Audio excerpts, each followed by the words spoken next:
Kita berjumpa kembali di dalam Bible Study bersama dengan saya Daniel Sugiarto, dan kita akan melanjutkan pembahasan dari surat 2 Petrus. Kali ini kita masuk di pasal yang ketiga. Ini merupakan pasal yang terakhir dari surat 2 Petrus, dan kita akan melihat ayat demi ayat dan mempelajari apa yang mau disampaikan oleh Tuhan kepada kita.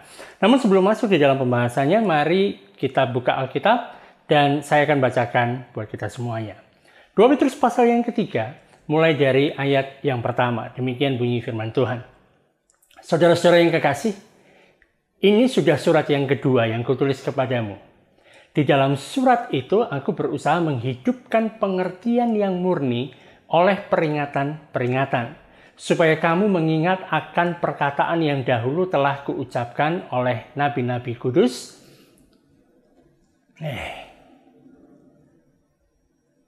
Supaya kamu mengingat akan perkataan yang dahulu telah diucapkan oleh nabi-nabi kudus dan mengingat akan perintah Tuhan dan juru selamat yang telah disampaikan oleh rasul-rasul kepadamu.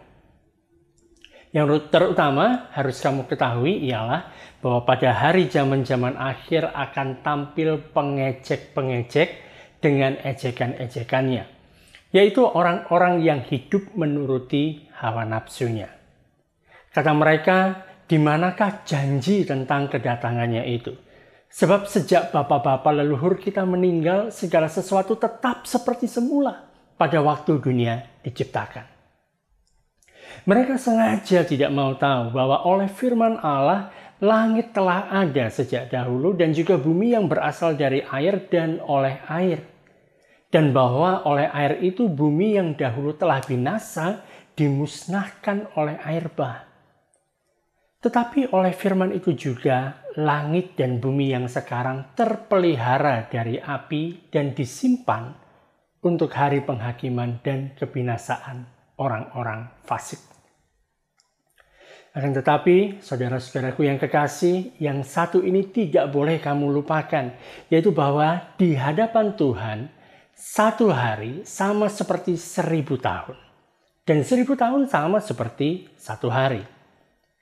Tuhan tidak lalai menepati janjinya. Sekalipun ada orang yang menganggapnya sebagai kelalaian. Tetapi ia sabar terhadap kamu. Karena ia menghendaki supaya jangan ada yang binasa. Melainkan supaya semua orang berbalik dan bertobat. Tetapi hari Tuhan akan tiba seperti pencuri.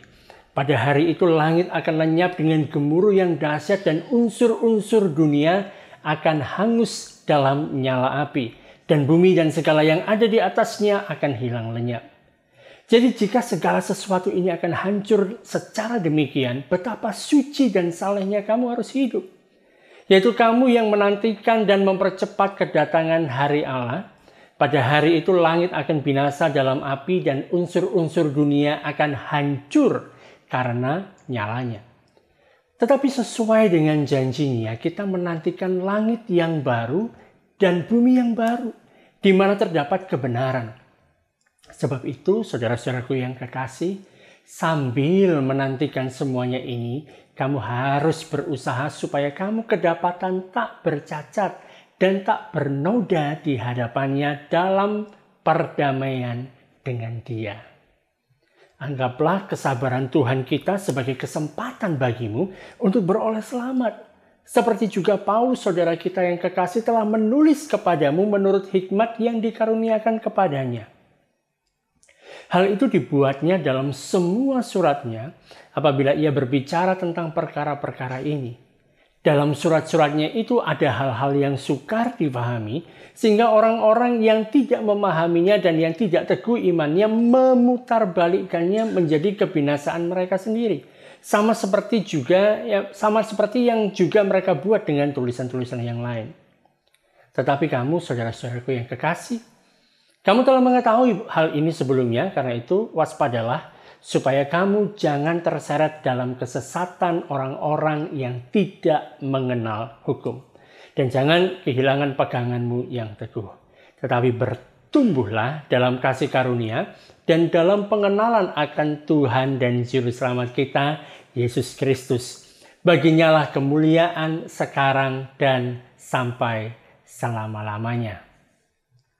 Nah saudara, dalam surat 2 Petrus pasal yang ketiga ini, kita menemukan tentang bagaimana Rasul Petrus mengakhiri suratnya dengan dia memberikan nasihat-nasihat berkaitan tentang akhir zaman. Dalam kaitannya tentang hal ini, ada seorang teolog yang menganalogikan suatu pengandaian untuk kita waktu mempelajari surat ini. Di dalam surat 2 Petrus ini dibayangkan atau diandaikan seperti kita pergi ke sekolah. Seperti ini merupakan sebuah sekolah bagi orang Kristen. Mulai di mana di pasal 1 kita diajarkan berbagai macam hal berkaitan tentang pengetahuan yang kita miliki, yang harus kita miliki, tentang hal-hal yang kita punyai di dalam Kristus, tentang bagaimana kita bisa menjalani kehidupan kita sebagai orang Kristen di atas muka bumi ini.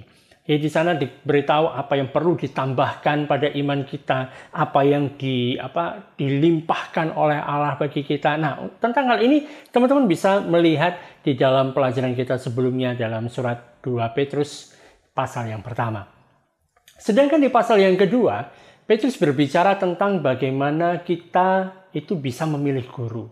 Jangan sampai kita berada di bawah pengajaran atau pendidikan dari seorang guru palsu.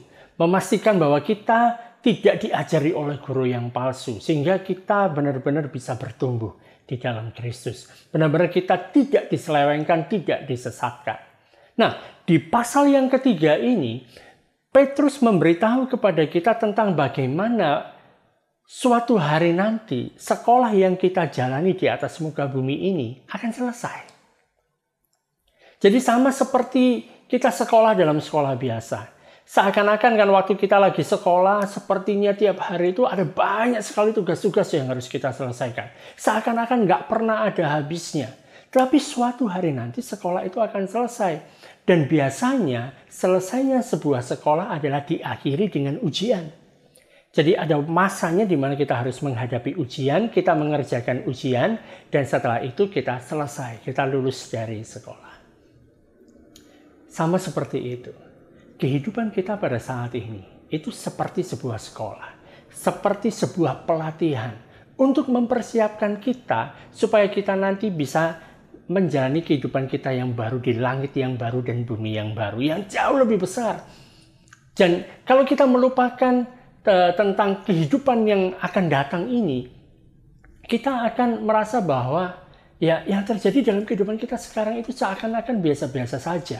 Seakan-akan apa yang terjadi permasalahan kita atau kita harus belajar sesuatu, tapi kalau nanti tidak ada sesuatu hal di masa depan, ya kayaknya ya cuma begini saja hidup ini. Tapi tidak seperti itu. Saudara, suatu hari nanti sekolah kehidupan kita di atas muka bumi ini akan selesai, akan tutup. Dunia seperti yang kita kenal sekarang ini akan hilang. Dan kita akan menyelesaikan waktu belajar kita. Dan Tuhan akan menguji kita. Akan melihat seberapa banyak yang sudah kita pelajari selama kita menjalani sekolah kehidupan. Di dalam kehidupan kita sebagai orang Kristen di atas muka bumi ini. Suatu hari nanti bel sekolah itu akan berbunyi. Bertanda sekolah sudah berakhir. Bahwa suatu hari nanti akan ada bunyi sangkakala. Nah, Petrus dia sedang membicarakan tentang hal ini dan dia menyuruh kita untuk bersiap-siap menyongsong hari itu tiba. Di ayat yang pertama dikatakan, saudara-saudara yang kekasih, ini sudah surat yang kedua yang kutulis kepadamu. Di dalam surat itu aku berusaha menghidupkan pengertian yang murni oleh peringatan-peringatan supaya kamu mengingat akan perkataan yang dahulu telah diucapkan oleh nabi-nabi kudus dan mengingat akan perintah Tuhan dan juru selamat yang telah disampaikan oleh rasul-rasul kepadamu. Nah, Petrus mengatakan hal seperti ini. Dia mengatakan tentang suatu janji bahwa suatu hari nanti Tuhan Yesus akan datang kembali ke dunia. Berarti gini loh, perbedaannya adalah gini saudara. Kalau kita bicara tentang hari-hari, waktu kita bicara tentang waktu, konsep waktu kita dengan konsep waktunya Tuhan itu agak sedikit berbeda. Bagi kita, satu hari itu artinya 24 jam. Ya. Tapi bagi Tuhan tidak seperti itu. Tapi di sini kita bisa menemukan bahwa di dalam firman Tuhan, di dalam kitab suci dicatat paling tidak ada 3 hal yang terjadi yang ini termasuk di dalam yang namanya hari Tuhan. Jadi bukan bicara tentang 24 jam, tapi ini bicara tentang hari Tuhan. Yang pertama adalah bicara tentang kedatangan Tuhan. Bicara tentang kedatangan Tuhan.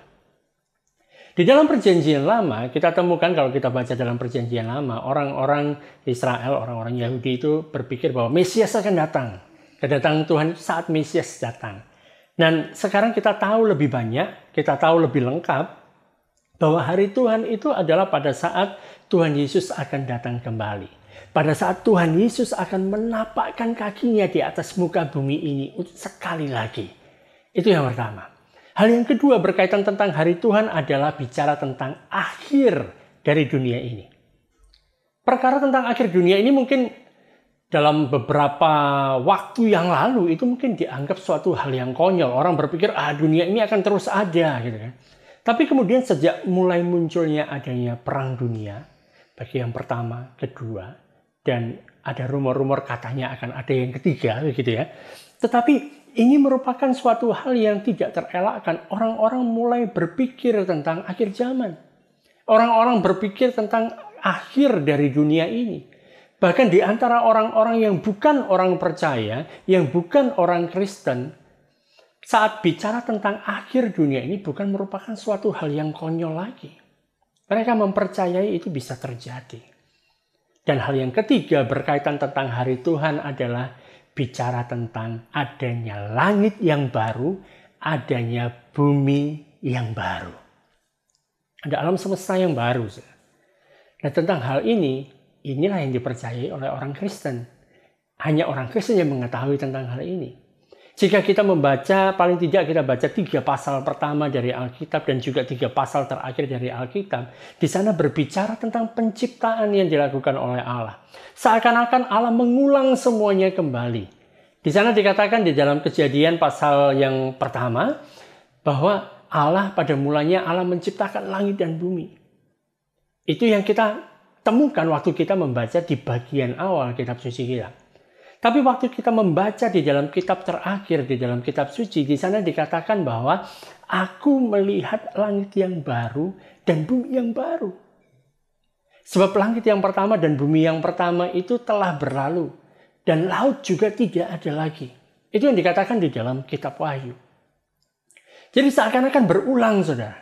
Dari diciptakan, kemudian ada lagi sesuatu hal yang diciptakan baru. Nah, ini adalah 3 peristiwa yang diajarkan oleh Rasul Petrus kepada kita yang akan terjadi. Dan Tuhan Yesus rupanya juga menggunakan istilah yang sama. Istilah yang memiliki arti regenerasi.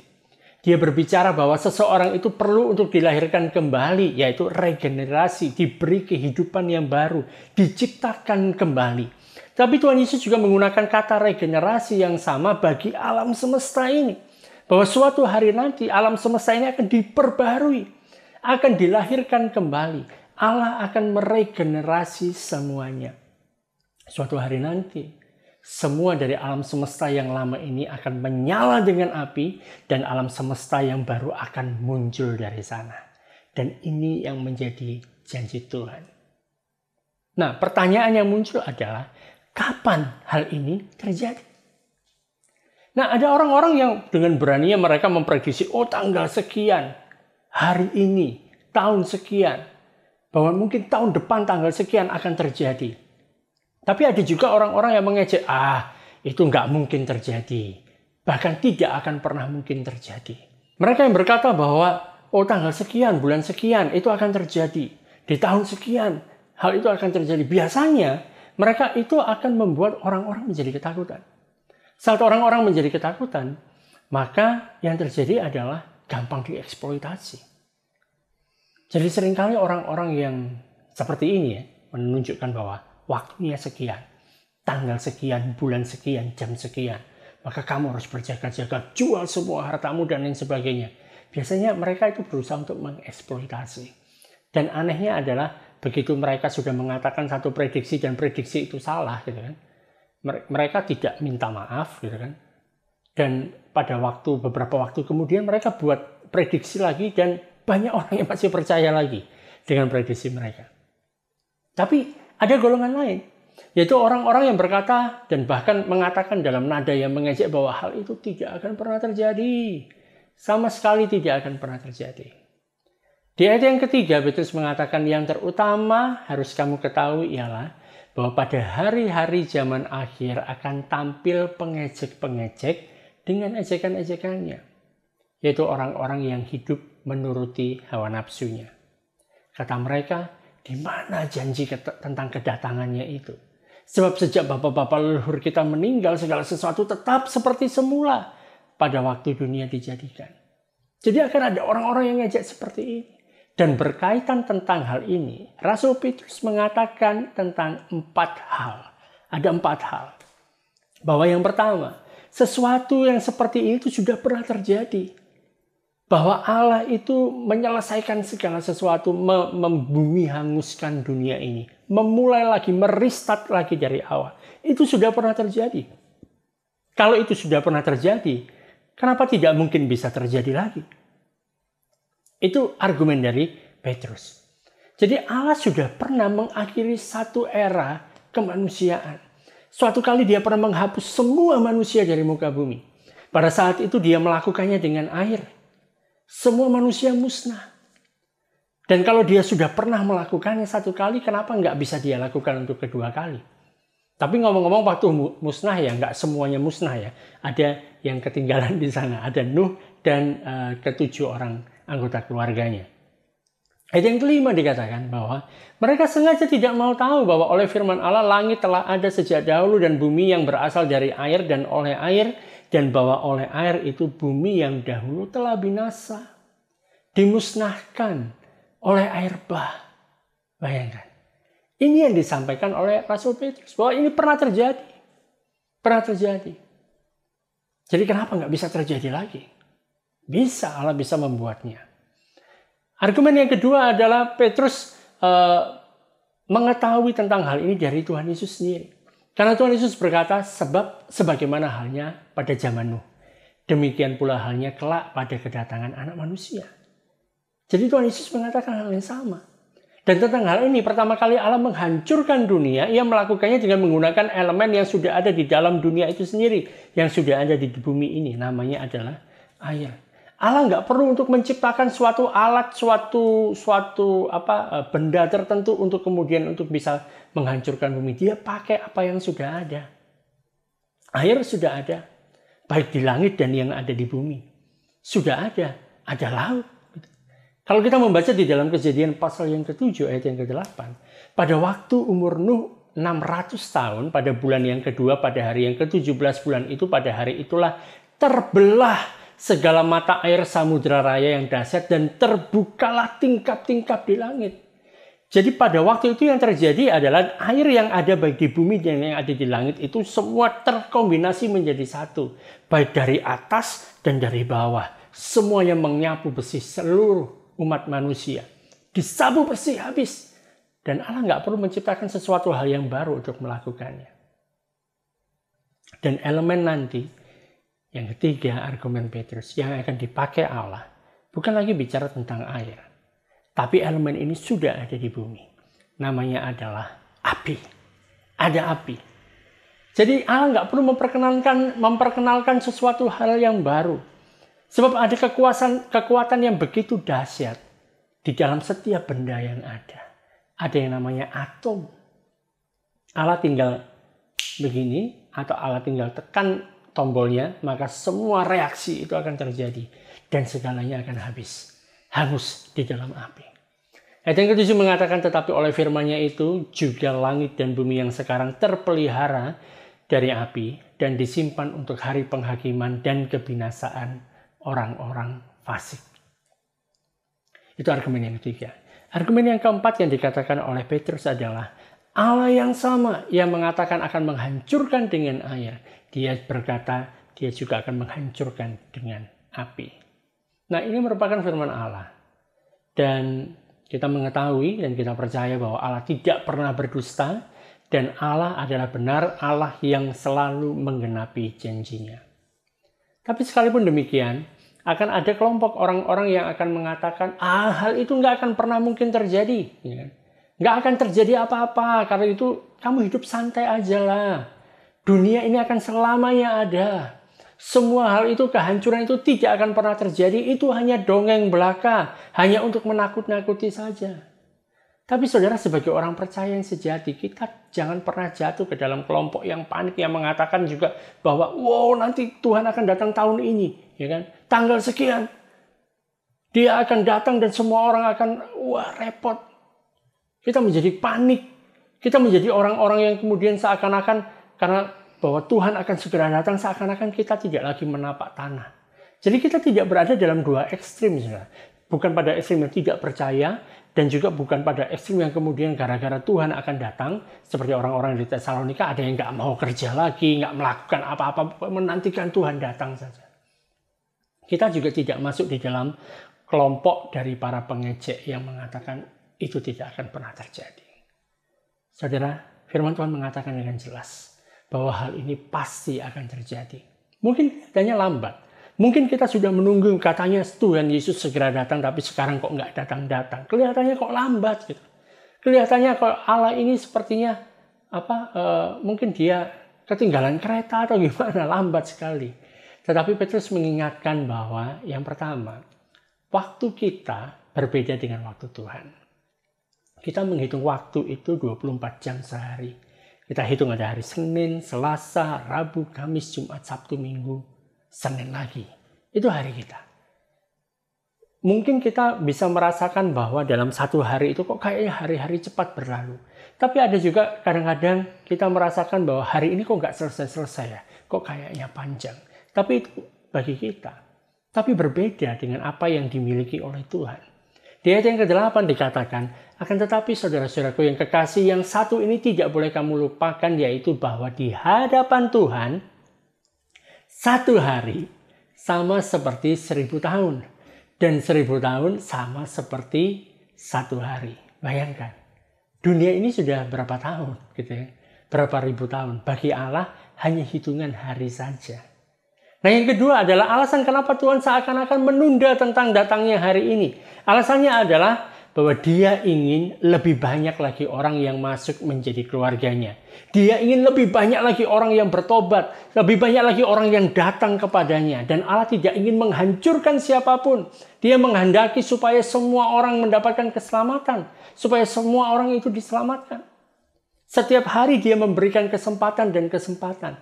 Makanya setiap hari kita menemukan ada hari yang baru. Itu merupakan satu hari lagi di mana kita punya kesempatan untuk bertobat. Di mana kita punya kesempatan untuk memberitakan Injil. Itulah sebabnya seakan-akan dia itu lambat untuk menyatakan belas kasihannya. Supaya orang-orang yang belum mengenal dia bisa mengenal dia. Supaya orang-orang yang mengandalkan kemampuannya sendiri, mengandalkan kekuatannya sendiri bisa bertobat dan mengakui bahwa apa yang aku miliki ini sia-sia. Kekuatanku itu bukan apa-apa. Aku tidak bisa menambahkan apapun di dalam kehidupanku. Aku membutuhkan juru selamat. Makanya Tuhan memberikan waktu. Selagi waktu masih ada, selagi masih bisa dikatakan hari ini, janganlah keraskan hatimu. Ayat yang ke-9 mengatakan Tuhan tidak lalai menepati janjinya. Sekalipun ada orang yang menganggapnya sebagai kelalaian, tetapi dia sabar terhadap kamu, karena ia menghendaki supaya jangan ada yang binasa, melainkan supaya semua orang berbalik dan bertobat. Ini hal penting. Jadi bukan Tuhan itu tidak menepati janjinya, dia pasti akan datang. Tapi sebelum dia datang, dia ingin semua orang itu bisa mengalami yang namanya pertobatan. Makanya dia berikan waktu, dia berikan belas kasihan, dia berikan kemurahan. Seakan-akan dia lambat datangnya, tapi dia tidak lambat. Ayat yang ke-15 dikatakan, anggaplah kesabaran Tuhan kita sebagai kesempatan bagimu untuk beroleh selamat. Ini hal luar biasa. Karena itu puji Tuhan. Tuhan belum menyelesaikan segala sesuatunya itu. Dia belum tutup tirainya. Dia belum bunyikan lonceng sekolah kita sehingga semuanya selesai gitu ya. Dia memberikan kita kesempatan supaya kita bisa datang kepada Tuhan. Karena dia memberikan hari yang lain lagi bagi kita. Hal yang ketiga yang disampaikan oleh Petrus adalah, sekalipun tidak ada tanda-tanda kedatangannya, ingat bahwa kedatangannya itu seperti pencuri di malam hari. Kalau kita tahu bahwa akan ada maling yang datang ke rumah kita, sekalipun kita nggak tahu jamnya jam berapa, harinya hari apa, tapi kita tahu akan ada maling masuk ke rumah kita. Apa yang akan kita lakukan? Kita pasti akan berjaga-jaga. Mungkin kita siapkan pentungan, gitu. Mungkin kita siapkan CCTV, mungkin kita siapkan sesuatu hal untuk berjaga-jaga, dan kita akan memperhatikan. Kita akan waspada. Waktu kita tidur, gitu kan, seakan-akan kita mulai mendengar begitu ada bunyi, gitu kan. Nah, ada bunyi, apa ini? Mungkin itu adalah malingnya. Gitu. Kita akan waspada. Ayat yang ke-10 mengatakan, tetapi hari Tuhan akan tiba seperti pencuri. Pada hari itu langit akan lenyap dengan gemuruh yang dahsyat dan unsur-unsur dunia akan hangus dalam nyala api. Dan bumi dan segala yang ada di atasnya akan hilang lenyap. Jadi Petrus mengatakan, berjagalah, waspadalah, berjaga-jagalah. Saudara, orang Kristen yang berjaga tidak akan kecurian, karena jika seperti saya katakan tadi, kalau kita tahu pencuri itu akan datang, maka kita akan duduk menunggu dan menunggu, gitu kan? Bahkan begitu ada suara anjing menggonggong, nah ini malingnya datang, gitu ya. Kita akan menunggu tanda-tanda kedatangannya. Seorang Kristen yang berjaga akan waspada, akan memasang telinganya, akan memasang matanya, dan dia pasti akan tahu bahwa Kristus akan datang. Dia akan melihat semua tandanya. Permasalahannya adalah mereka yang tertidur, mereka akan terkejut karena tiba-tiba pencuri itu datang. Mereka nggak tahu karena mereka terlelap. Mereka tidak mau berjaga. Dan hari Tuhan akan menimpa mereka seperti pencuri di malam hari. Lalu pertanyaannya adalah, bagaimana kita praktekkan semuanya hal ini? Bagaimana kita bisa melakukannya, menerapkannya di dalam kehidupan kita sehari-hari? Bagaimana kita menghadapi kehidupan kita sehari-hari saat kita tahu bahwa Tuhan akan datang kembali? Apakah hal ini masih relevan dengan kehidupan kita sehari-hari? Apakah setiap hari kita harus selalu misalnya berdoa terus, gitu kan? Atau kita selalu melakukan sesuatu hal supaya kita pokoknya kayaknya hubungan secara langsung dengan surga terus, mencari tahu seperti apa. Bagaimana? Ayat yang ke-11 mengatakan, jadi jika segala sesuatu ini akan hancur secara demikian, betapa suci dan salehnya kamu harus hidup. Artinya menjaga kehidupan kita. Yaitu kamu yang menantikan dan mempercepat kedatangan hari Allah. Ayat yang ke-12. Pada hari itu langit akan binasa dalam api dan unsur-unsur dunia akan hancur karena nyalanya. Tetapi sesuai dengan janjinya kita menantikan langit yang baru dan bumi yang baru di mana terdapat kebenaran. Saudara, ada orang yang mengatakan bahwa kalau kamu sangat konsentrasi kepada kedatangan Kristus kali yang kedua, kalau pikiranmu selalu ada di depan sana, ada di masa depan, seakan-akan nanti kamu hidupnya seperti di awan-awan. Kamu seakan-akan tidak bisa menapak dunia ini, tidak menapak bumi lagi kakimu. Sehingga kamu tidak berguna bagi orang-orang yang ada di sekitarmu. Kamu tidak berguna ada di dunia ini karena pikiranmu cuma di sana toh. Tapi sebenarnya ada 3 hal yang terjadi pada seorang yang menantikan hari Tuhan. Yang pertama adalah gini. Bukan menjadi kita yang menantikan kedatangan Tuhan bukan membuat kita menjadi tidak berguna sama sekali untuk lingkungan kita di sekitar kita. Tapi kita melakukan segala sesuatu dengan sebaik-baiknya. Yang pertama adalah kita akan menunggu, memang betul kita akan menunggu kedatangan Kristus. Bahkan seperti Yakobus, dia mengatakan bahwa kita menunggu kedatangannya itu seperti seorang petani yang sedang menunggu panenan dari tanamannya. Jadi waktu dia sudah menanam, ya kan, dia mengetahui bahwa suatu hari nanti dia akan panen dan dia akan tunggu itu. Cara menunggunya seperti itu. Jadi, kita bisa menjadi orang yang sepertinya gini loh, seperti nggak sabar gitu. Kapan sih? Kapan sih panen? Begitu kita menanam benih, Begitu benihnya itu kan habis kita tanam, kita tutup di dalam tanah gitu ya. Setelah kita tutup dalam tanah, kemudian kita siram, kita tunggu. Besok, lusa, 2 hari, 3 hari mulai muncul, ya kan? Muncul tunasnya gitu. Begitu mulai muncul tunas, wah kita nggak sabar kapan kita bisa panen. Kemudian kita gali itu, kita lihat sepanjang apa sih akarnya sudah. Oh, masih pendek sekali. Tutup lagi. Ditanam kembali. Kalau kayak gitu caranya, kalau dicabut dipasang, dicabut ditanam, ya nggak akan panen-panen gitu. Yang dilakukan adalah begitu sudah ditanam, ya, disiram, dipupuk dan sebagainya, mulai tumbuh, tunggu saja panenan akan datang. Dan kita memperhatikan hal itu. Jadi kita nggak bisa cabut tanam gitu. Kita harus menunggu dengan sabar. Karena itu seorang Kristen itu harusnya nggak panik akan kedatangan hari Tuhan. Akan kedatangan Kristus kali yang kedua, kapan itu terjadi, kita nggak panik. Tapi kita menunggu hal itu akan terjadi. Gitu. Jadi kita menunggu dengan sabar. Dan kita bisa memperhatikan tanda-tandanya. Sehingga kita masih bisa melakukan segala macam aktivitas kita sehari-hari.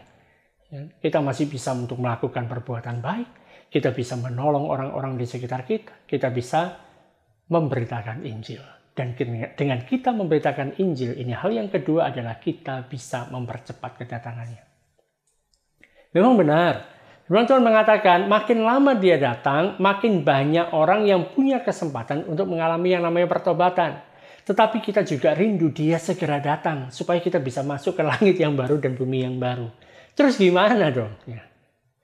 Kalau kita berusaha untuk mempercepat kedatangannya, apakah itu berarti kita nggak ingin nanti orang-orang itu bisa bertobat? Ya. Kan lebih baik, nggak usah datang dulu lah biar semua orang ini makin bertobat. Saudara, justru karena kita memberitakan Injil kepada semua suku, bangsa, dan bahasa, maka kita memberikan kesempatan bagi banyak orang untuk bisa mengalami pertobatan. Dan juga sekaligus kita mempercepat kedatangan Tuhan. Kalau dia segera datang, wah, luar biasa gitu. Karena itu kita bisa melihat mengapa Tuhan seakan-akan menahan-nahan hari kedatangannya. Agar semua bangsa bisa mendengar pesan Injil. Agar semua bangsa bisa untuk mengalami yang namanya pertobatan. Dia mau supaya kita memberitahu semua bangsa tentang Kristus. Dan itu bisa membawa hari Tuhan itu makin mendekat. Saudara, jadi kita masih punya kuasa. Kita ini memiliki kuasa untuk membuat hari Tuhan itu menjadi lebih dekat lagi. Dan ini yang menjadi motif kita untuk kita terus melanjutkan yang namanya penginjilan. Karena kita mempercepat kedatangan Tuhan kita, Yesus Kristus. Dan dalam rangka itu, kita mempersiapkan kedatangannya. Dan sebagai orang Kristen, kita mempercayai semuanya ini. Kalau kita sebagai orang Kristen dan kita tidak mempercayai tentang kedatangan Tuhan kali yang kedua, ya untuk apa kita jadi orang Kristen? Karena di sanalah letak pengharapan kita gitu. Dan karena kita mengetahui hal itu, kita punya pengharapan tentang hal itu, maka kita akan mempersiapkannya. Sama seperti saat sekolah hampir selesai, artinya kita hampir menghadapi ujian, maka kita perlu untuk mempersiapkan diri kita baik-baik untuk kita bisa menghadapi ujian tersebut. Dan orang-orang yang menantikan kedatangan Tuhan kali yang kedua dengan benar, orang-orang yang menantikan masa depan itu adalah orang-orang yang menyadari bahwa kita harus benar-benar bersikap seperti apa. Sebab ini memiliki efek langsung pada kehidupan kita sehari-hari, bagaimana kita menjalani kehidupan kita.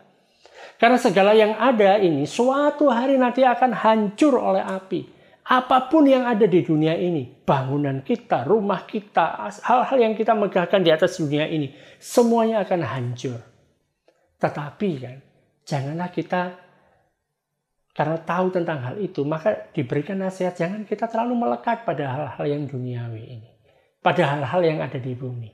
Hati kita, pikiran kita tertuju kepada hal-hal dan perkara-perkara yang ada di atas. Tapi dengan demikian, saat kita punya pikiran yang tertuju kepada surga, yang tertuju kepada Kristus, yang bahwa menantikan kedatangan Kristus. Dengan demikian kita bisa menjaga hati kita. Kita bisa menjaga perilaku kita.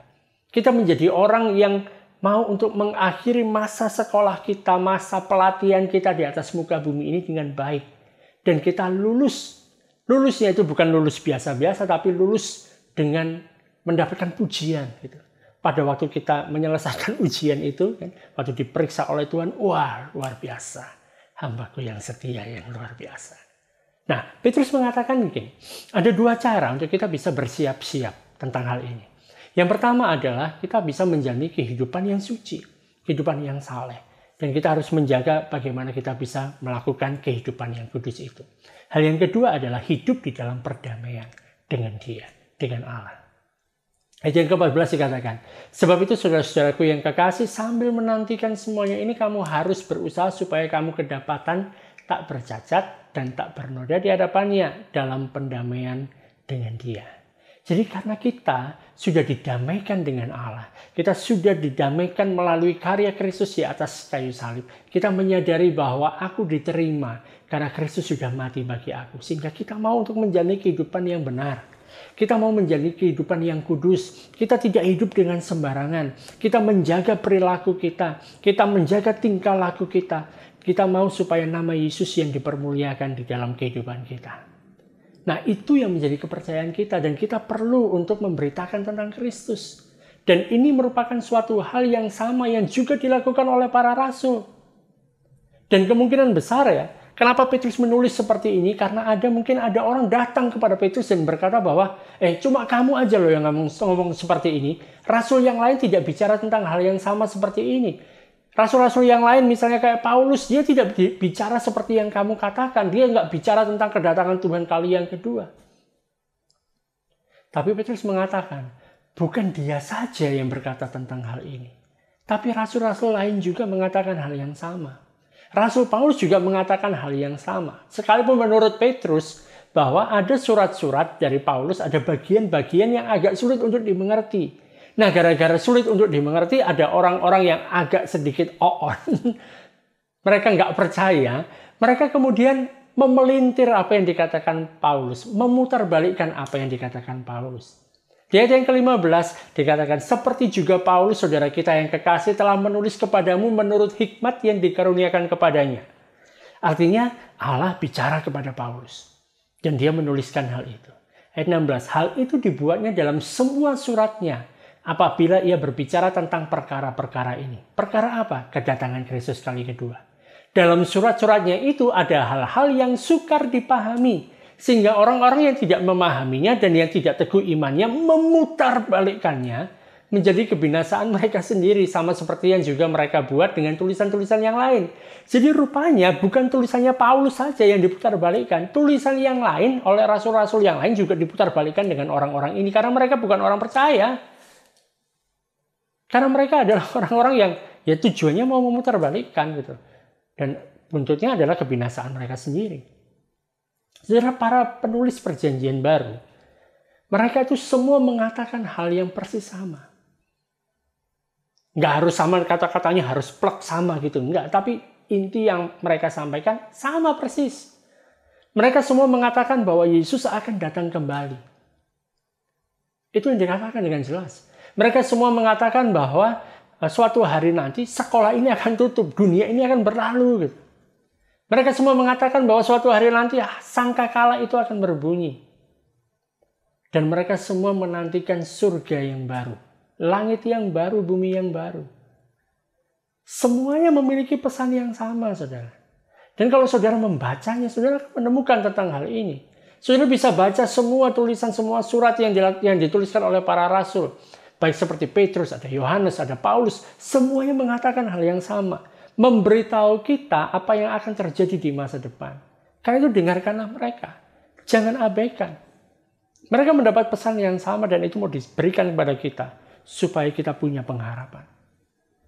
Jadi kesimpulannya saudara. Ada hal-hal tertentu yang tidak boleh diubah oleh orang Kristen. Dan ada hal-hal tertentu yang memang harus diubah oleh orang Kristen. Yang pertama adalah yang tidak boleh diubah adalah keyakinan kita terhadap masa depan. Sebab itu adalah pengharapan kita.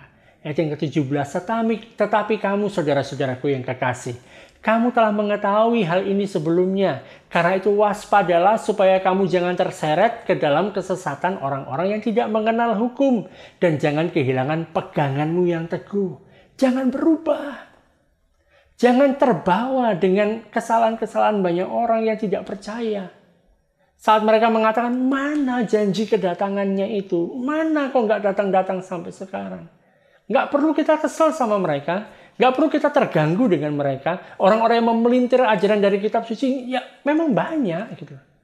Bahkan kita temukan makin hari makin banyak ayat-ayat Alkitab yang dipelintir. Khususnya untuk membuktikan bahwa Yesus nggak datang. Tapi kita tidak boleh mengubah pandangan kita.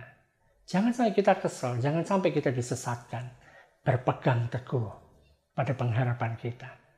Tapi ada hal yang harusnya berubah, adalah bahwa kita perlu untuk tiap hari bertumbuh dalam kasih karunia dan dalam pengenalan akan Yesus Kristus Tuhan dan Juru Selamat kita.